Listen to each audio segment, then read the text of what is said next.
Hello，大家好，今日繼續同大家玩翻呢個競爭者。今次玩呢個 boss 戰，我玩過幾次，係超級難打。我都輸過好多局。呢個係應該係我嘅第40幾50次噶啦。我建議大家，如果你係準嘅話，先至用嗰個外殼槍。如果射得唔準嘅話，就好似我咁樣用飛刀好啲，因為飛刀子彈，飛刀嗰啲刀好多，而且攻擊力近遠同近嘅傷害都差唔多。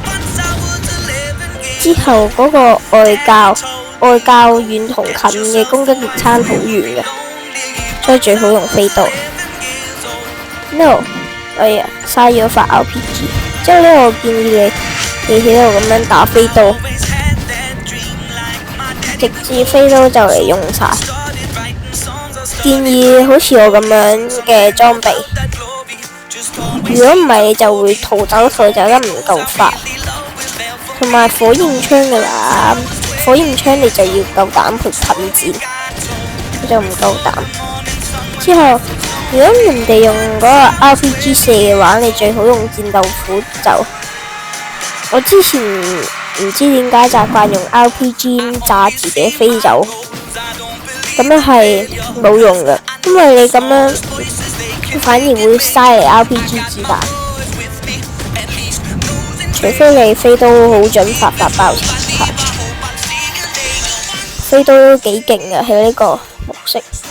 等佢冷凍乾速射完之後，就喺呢個上邊備戰鬥斧，之後就繼續射 RPG。射完之後，好似我咁樣行，飛到就算，飛唔到就繼續逃走。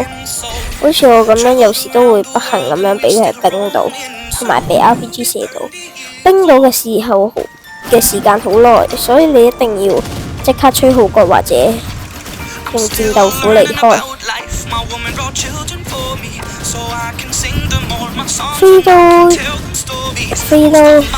你要預啲位預得好少少，如果唔係佢因為有地心吸力，佢會將你啲飛刀有少少拋物線咁樣。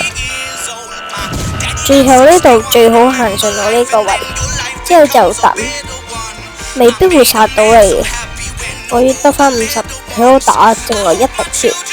今日我就拍住咁多先啦，希望大家鍾意啦。